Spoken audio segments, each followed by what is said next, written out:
오늘 우리에게 주시는 하나님의 말씀은 구약성경 이사야 62장입니다. 이사야 62장 1절에서 7절의 말씀입니다. 구약성경 1043쪽에 있습니다. 이사야서 62장 1절에서 7절의 말씀입니다.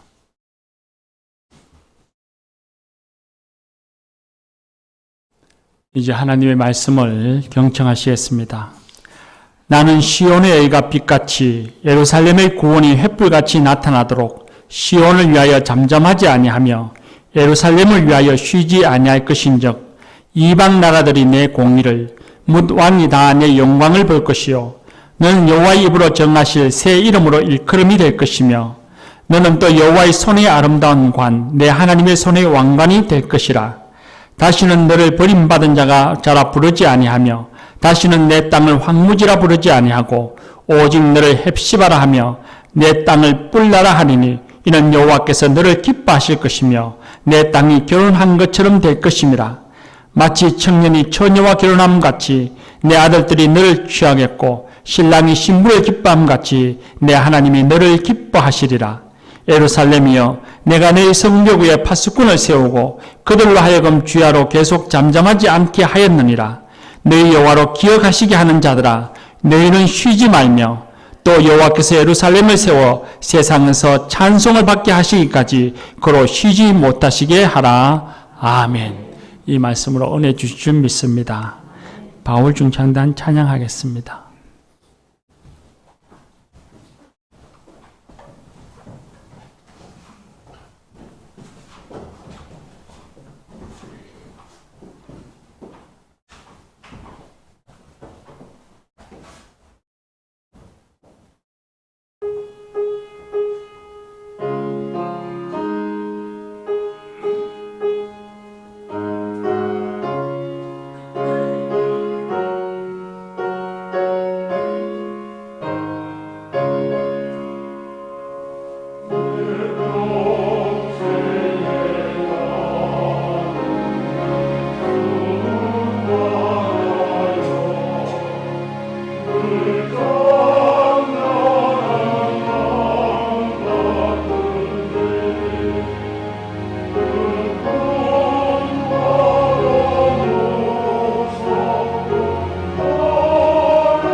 하나님의 평안이 저와 여러분에게, 우리 교회에, 여러분의 가정에 충만하시기를 축복합니다. 할렐루야. 여러분 또 뉴스를 보았는지 모르겠습니다. 얼마 전 정부에서 일하던 저출산대책위원장을 하던 모 정치인이 나라의 저출산 문제를 해결하기 위해서 자녀를 낳는 가정에 주택담보대출이나 전세자금대출 등 대출을 탕감해주자 하는 제안을 한 적이 있었습니다. 자녀를 양육하는 데 대한 부담을 줄여주자 하는 인식에서 나온 것 같은데, 저출산 문제를 여전히 돈의 문제, 경제적 문제만으로 바라보고 접근하는 그런 인식 자체, 그 저급함에 좀 안타까움을 좀 가졌습니다. 이제는 좀 생각을 바꿔야 하지 않을까 싶습니다. 저출산 문제가 우리 사회에 대두된 지가 벌써 십수년이 흘렀고, 그 문제를 해결하기 위해서 몇 조 원의 돈을 들였지만 여전히 우리는 그 문제가 해결되어지지 못하고 있는데, 이제는 돈의 문제가 아니라 자녀라고 하는 그 생명이, 자녀가 우리에게 어떤 의미가 있는지, 그리고 자녀라고 이름 불려지는 한 생명이 태어나는 것이 우리 사회에, 그리고 내 자신에게, 우리 공동체에 어떤 의미를 부여하고 어떤 가치가 있는지, 우리에게 무엇은 유익을 가져다 주는지 근본적이고 철학적인 문제로부터 우리는 접근해야 하는데, 여전히 우리는 돈의 문제로 생각을 하는 그런 모습들이 안타깝습니다.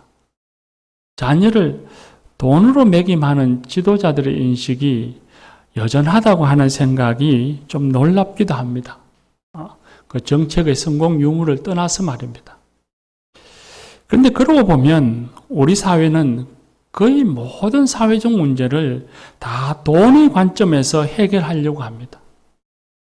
무슨 문제가 생기면 사고 자체가 물질 중심주의로 흘러서 돈으로 어떻게 계산하고, 돈으로 얼마이고, 돈으로 해결하고, 돈으로 무엇인가가 일이 이루어져 가도록 만들려고 합니다.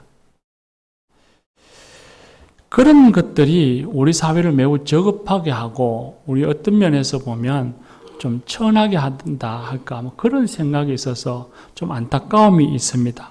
걱정이죠. 그 중에 하나가 노동, 일입니다. 우리 노동도 돈으로만 그 가치를 따집니다. 무슨 일을 한다 하면 당신 돈을 얼마나 버느냐에 따라서 그 직업을 좋다고 여기기도 하고 나쁘다고 여기기도 하는 것입니다. 물론 일을 하니 일한 만큼의 벌이가 생겨야 되는 것은 맞지만, 노동을 단순하게 돈으로만 그 가치를 따져서는 안 되는데 우리는 그렇게 하고 살아가고 있습니다. 그러다 보니 의미 있고 가치 있는 일이라도 돈이 되지 않는다 싶으면 그 일을 선뜻 나서서 하는 이가 없습니다. 또한 그 일에 있어서도 우리는 개인만의 문제가 아니라 사회 자체도 돈을 많이 벌지 못한다고 하면 그 사람 자체에 대해서 우리는 가볍게 여기고, 또 그런 직업에 대해서도 우리는 천하게 여기는 인식을 우리는 갖고 있습니다. 아무리 그 일이 우리 사회에 중요한 일이라 하고 그것이 없으면 우리 사회가 잘 돌아가지 않는데도 불구하고 그 사람이 그 직업을 통해서 얼마나 돈을 버느냐에 따라서 그 사람과 직업 자체를 인식하는 가치가 완전히 다르다는 겁니다.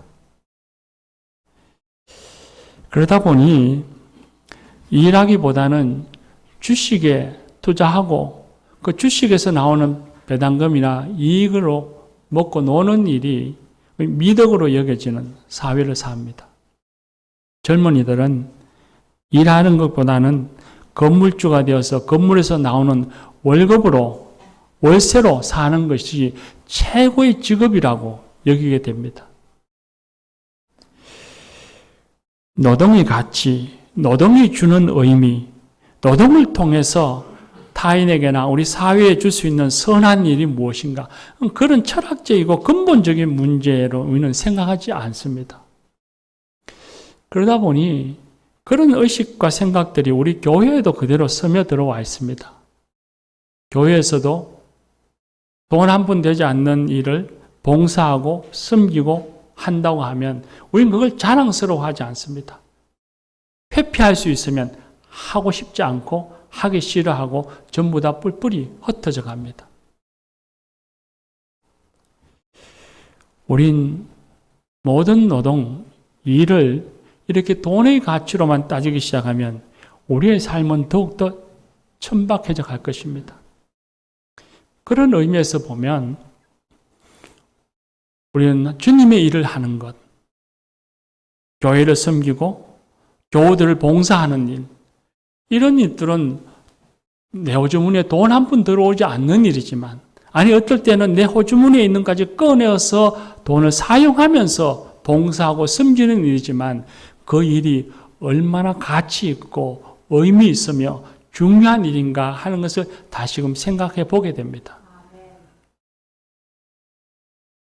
사람들은 자꾸만 일하는 일, 노동에 대해서 그 가치를 우리는 자꾸 천하게 여기고 우리는 거부하고 회피하려고 합니다. 그런데 오늘 우리가 읽은 말씀에 보니 하나님께서는 그리 하시지 않고 하나님도 일하신다 그렇게 말씀합니다. 1절 말씀에 보면, 우리가 읽은 말씀 1절에 보면 하나님이 잠잠하지 아니하며 하십니다. 가만히 있지 아니하신다는 겁니다. 또 쉬지 아니하리라 하셨으니 과거에도 일하셨고 지금도 여전히 계속해서 일하고 계신다 그렇게 말씀하십니다. 이사야 성경의 말씀은 좀 독특한 면이 있습니다. 66권의 성경책 가운데 이사야는 좀 독특한 면이 있습니다. 물론 그 양으로 따져도 시편을 제외하고는 가장 많은 분량이기도 하지만 이 이사야서는 어떤 하나의 동일한 배경, 동일한 상황에서 주신 말씀이 아니라는 겁니다. 학자들은 대체로 세 가지 상황에서 기록된 말씀이라 그렇게 말합니다. 1장에서 39장의 말씀은 주전, 예수님 오시기 전 736년경, 예수님 오시기 약 800년 전에 유다 우시야 왕 때부터 그리고 히스기야 왕 때에 유다가 아수르로부터 공경을 받아서 나라가 큰 위기에 봉착했을 때를까지를 배경으로 해서 주시는 말씀입니다. 그런 어려움을 당하고 또 나라가 국운이 기울어가는 때에 하나님께서 예언자를 통해서 유다 백성들에게 회개하라 말씀하시고 아수르로부터 구원해 주시겠다 하시는 그런 위로와 희망의 말씀입니다. 그 다음엔 40장에서부터 55장까지 말씀은 주전 6세기경에 나라가 멸망하고 바벨론으로부터 나라가 멸망하고 바벨론의 포로로 잡혀가서 살던 때에 주시는 말씀입니다. 학자들은 좀 더 그 시기를 정확하게 매김하려고 하는데 주로 포로기 중후반이나 포로기 말쯤이라 그렇게 말하는 학자들도 있습니다. 어쨌든 그때 배경으로 해서 바벨론에 잡혀가 있는 백성들에게, 그 절망하고 있는 백성들에게 다시 예루살렘으로 너희가 돌아가게 하리라 하시는 희망을 주시는 말씀입니다. 마지막으로 56장에서부터 66장의 말씀의 배경은 시대가 한층 더 흘러서 포로로 잡혀있던 백성들이 예루살렘으로 돌아온 이후에 주신 말씀입니다. 유다 백성들이 희망을 안고 예루살렘으로 돌아옵니다. 하나님께서 약속하신 말씀이 이루어지는 것을 눈으로 보고서 그 희망을 안고서 기쁨으로 예루살렘에 돌아왔습니다. 돌아와서 보니 예루살렘 성전은 허물어져 있고 땅은 황무지, 아무도 손을 대지 않아서 다 황무지입니다. 그러나 이스라엘 백성들, 그 유다 백성들, 고향으로 돌아온 백성들은 그런 척박한 상황에서도 힘을 내고 희망을 가슴에 품고서 열심히 일을 합니다. 그래서 성전을 다시 재건해서 세우고 땅을 개간해서 다시 농사를 짓고 새로운 날을 시작했습니다. 그런데 그렇게 새로 무엇인가를 시작했지만 성전은 지어졌지만 이스라엘은 변하지 않았습니다. 그들의 삶은 여전했습니다. 여전히 다른 나라의 지배를 받고 있었고 여전히 삶은 고달팠습니다. 백성들은 실망하고 낙담했습니다. 이제는 더 이상 부르짖는 일을, 하나님께 부르짖는 일을 그만두려고 합니다. 이제는 더 이상 믿음의 삶을 살기를 포기하려고 합니다. 바로 그때 주신 말씀입니다. 오늘 우리가 읽은 말씀이 바로 이런 배경에서 주신 말씀입니다. 하나님이 예언자들을 통해서 말씀하십니다. 시온의 의가 빛같이 예루살렘의 구원이 횃불같이 나타나도록 하기 위해서 잠잠하지 아니하고 내가 쉬지 아니하리라 일할 것이라 그렇게 말씀하십니다. 시온이나 예루살렘이라고 하는 것은 동의어입니다. 이스라엘 성경에 나오는 이스라엘 백성, 하나님의 백성을 가리킵니다. 개인이면서 공동체인 것이죠. 의와 구원이라는 단어도 역시 동의어입니다. 하나님과의 관계에서 주어지는 개념입니다. 하나님과의 관계가 바르고 정직하고 친밀한 것을 가리킵니다. 하나님께서 애굽에서 노예로 살고 있던 이스라엘 백성들을 구원해 내셔서 하나님의 백성으로 하나님의 제사장으로 삼아 주셨습니다.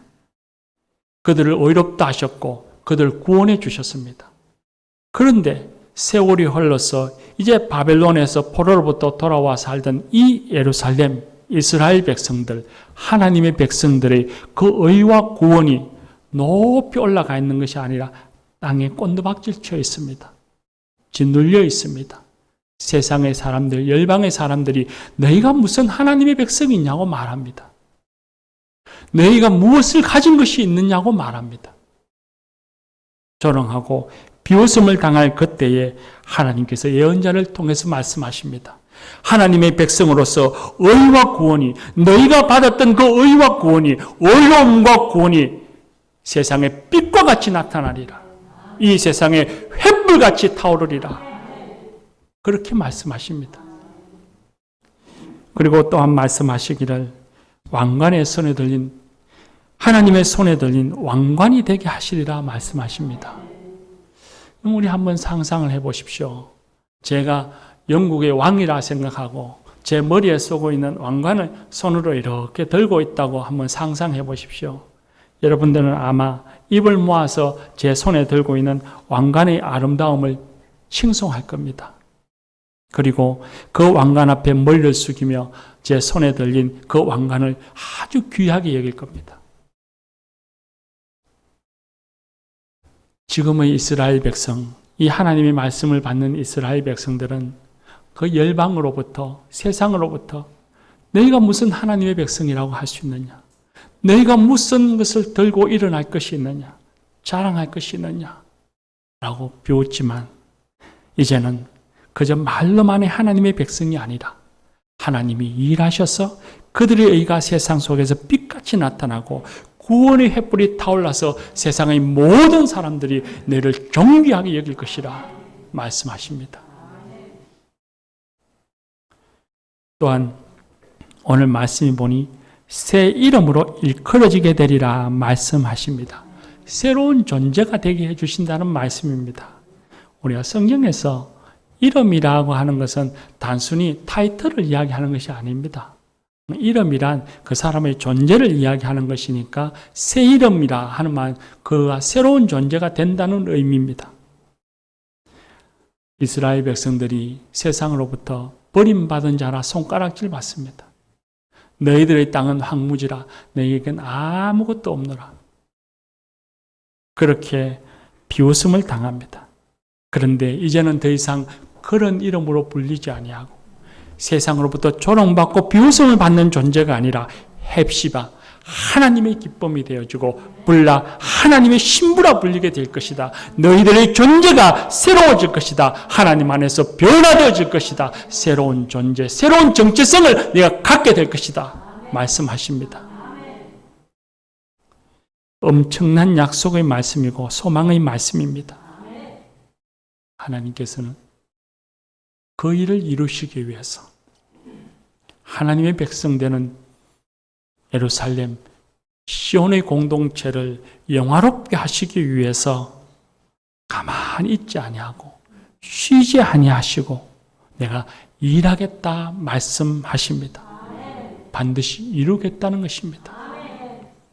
이스라엘 백성이 애굽에서 노예로 살 때에 그들을 구원해 주셨던 그 사랑, 그렇게 일하셨던 그 하나님이 지금 절망과 낙심 속에 있는 이스라엘 백성들에게 임하셔서 내가 일하겠노라 말씀하고 계십니다. 하나님이 이스라엘 백성들을 위해서 일하시겠다 하실 때에 그들에게 어떤 의로움이나 자랑할 만한 것이 있기 때문은 아니었습니다.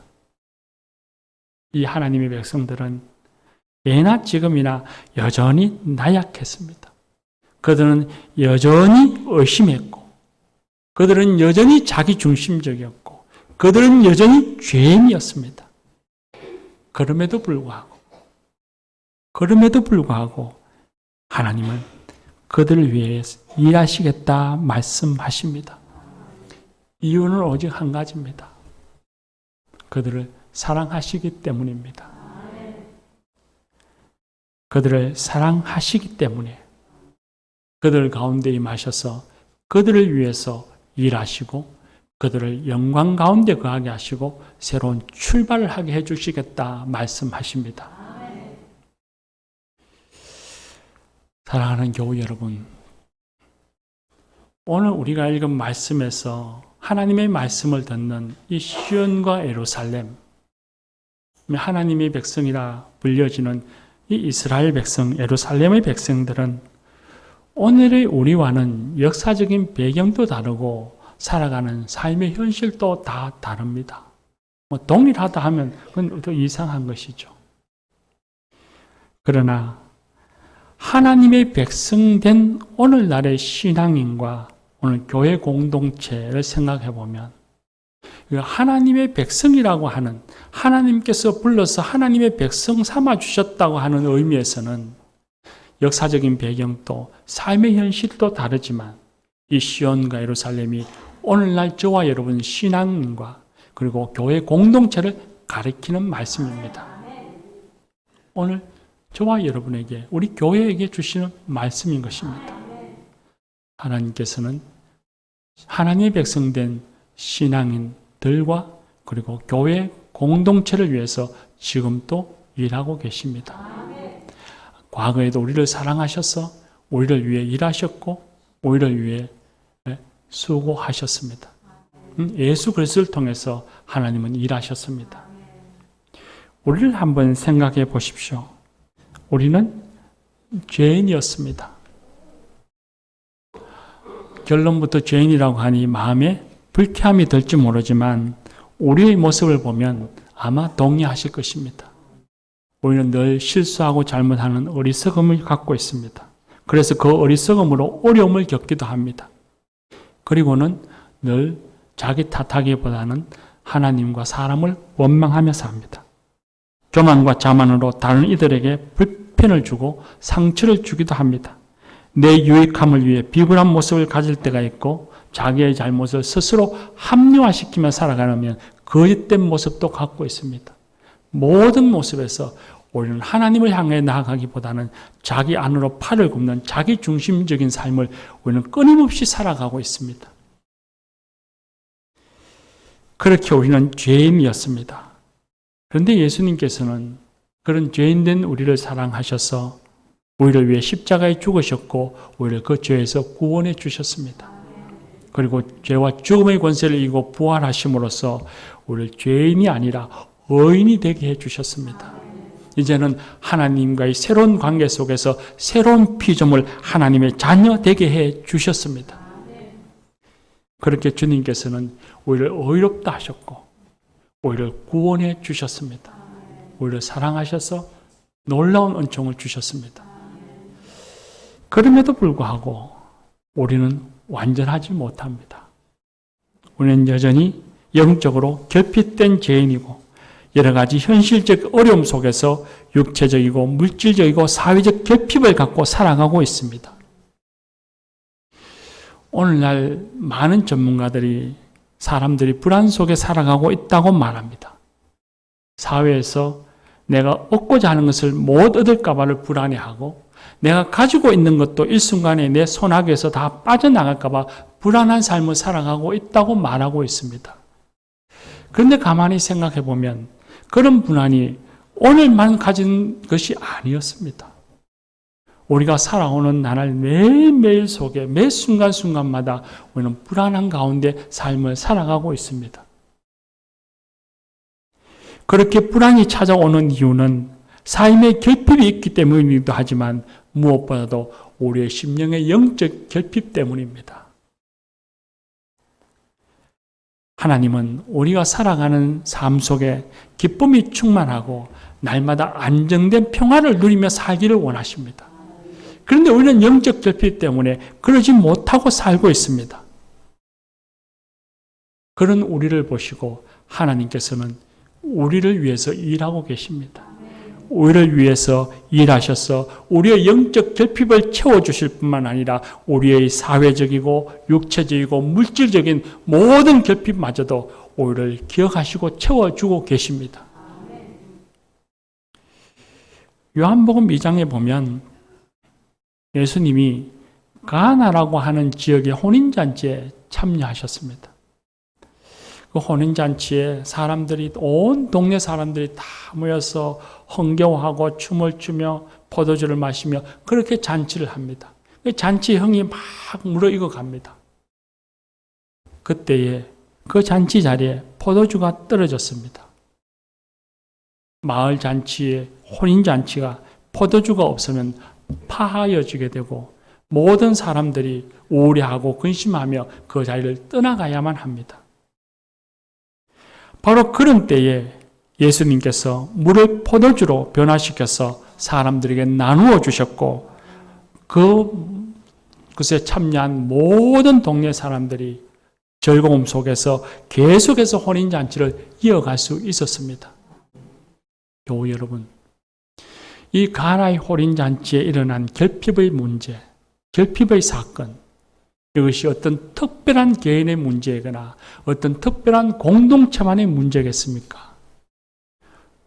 이 땅을 살아가는 모든 사람들에게 있는 결핍이며 이 땅에 존재하는 모든 공동체에 주어진 결핍입니다.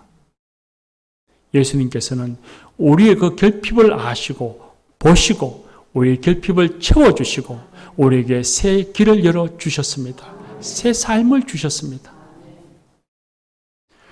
또한 성령님께서는 우리가 새 삶을 살아갈 수 있도록 우리에게 은사를 주십니다.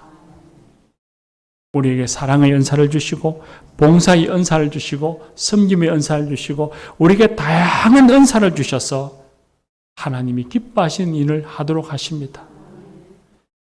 은사를 주셔서 하나님 나라의 일을 하게 하시고 은사를 주셔서 교회를 든든히 세워가게 하시고 은사를 주셔서 교회를 통해서 하나님이 기뻐하시는 일이 번성해져 가도록 이끌어 주십니다.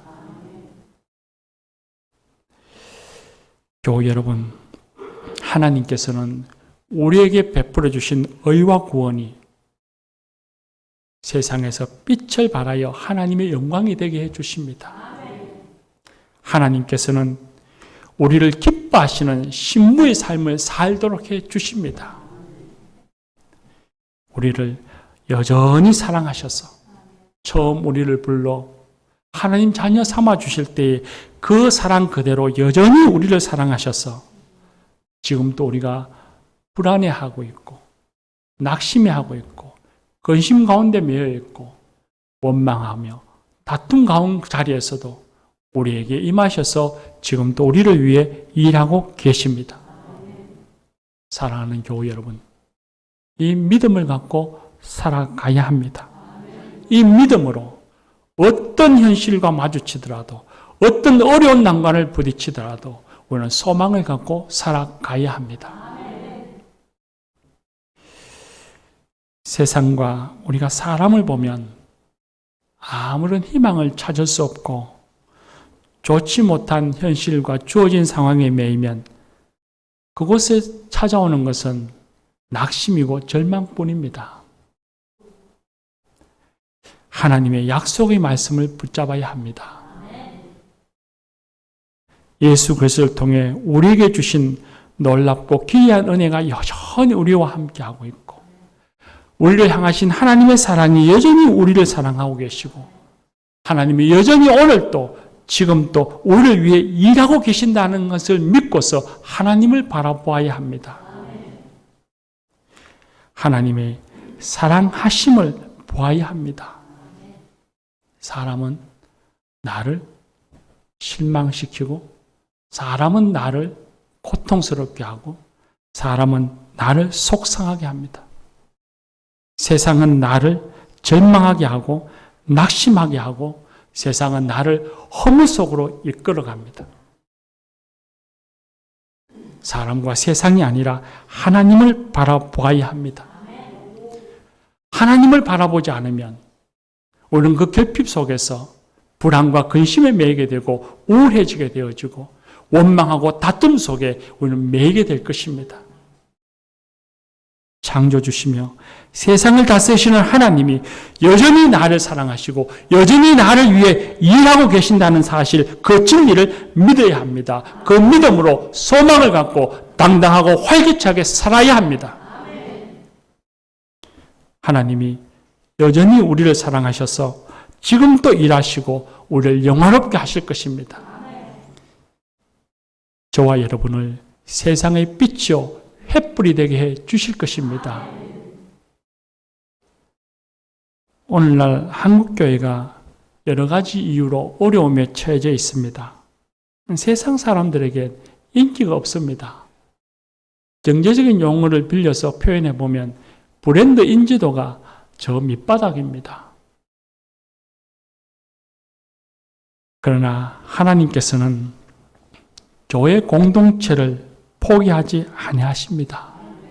시온과 예루살렘을 사랑하셨던 것처럼 교회 공동체, 하나님이 세우신 이 공동체를 사랑하셔서 오늘 또 일하십니다. 우리 교회 공동체를 하나님 손에 들린 영광이 되게 해 주실 것입니다. 그러므로 낙심하거나 포기하지 말아야 합니다. 신앙의 자리에서 벗어나지 말아야 하고 믿음에서 떠나지 말아야 합니다. 지금 버림받은 것 같고 황무지 같으나 하나님이 우리를 버리지 아니하시고 포기하지 아니하시고 우리를 위하여 지금 또 일하고 계십니다. 교회를 위해서 일하고 계십니다. 우리를 헵시바와 뿔라가 되게 해 주실 것입니다. 하나님의 기쁨이요 신부가 되게 해 주실 것입니다. 신천제일교회가 헵시바가 되리라고 믿습니다. 마지막으로 오늘 읽은 말씀 6절과 7절 말씀에 보면 믿음과 소망의 말씀을 우리에게 주신 하나님께서 예언자를 통해서 말하기를 너희도 쉬지 말라고 하십니다. 여호와께서 세상에 찬송을 받게 하시기까지 하나님이 쉬지 못하시도록 너희들도 일하라 말씀하십니다. 하나님이 우리를 위하여 지금도 일하고 계시니 우리도 일해야 합니다. 어떤 어려움이 있더라도 낙심하지 말고 하나님께 쉬지 말고 부르짖어야 합니다. 하나님 우리를 도와주소서, 하나님 우리에게 힘을 주소서, 우리를 영화롭게 하소서, 우리가 절망하지 않게 하소서, 일어나 분연히 나아가게 하여 주옵소서.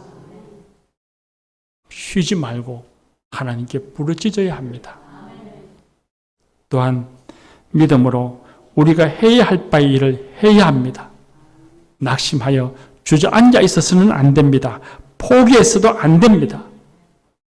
가정에서, 일터에서, 교회에서 내가 해야 할 바의 일, 하나님이 내게 맡기신 선한 일, 내게 주신 직분, 내가 서 있는 삶의 자리에서 주어진 일들, 자리값, 직분의 값을 해야 합니다. 내게 맡기신 복음 전하는 일, 사랑을 나누며 봉사하는 일을 포기하지 말아야 합니다. 반드시 하나님께서 저와 여러분을, 우리 교회를 세상의 빛으로 나타나게 해 주실 것입니다. 저와 여러분을 통해서, 그리고 우리 교회를 통해서 세상이 하나님의 영광을 보게 해 주실 것입니다. 기도합시다.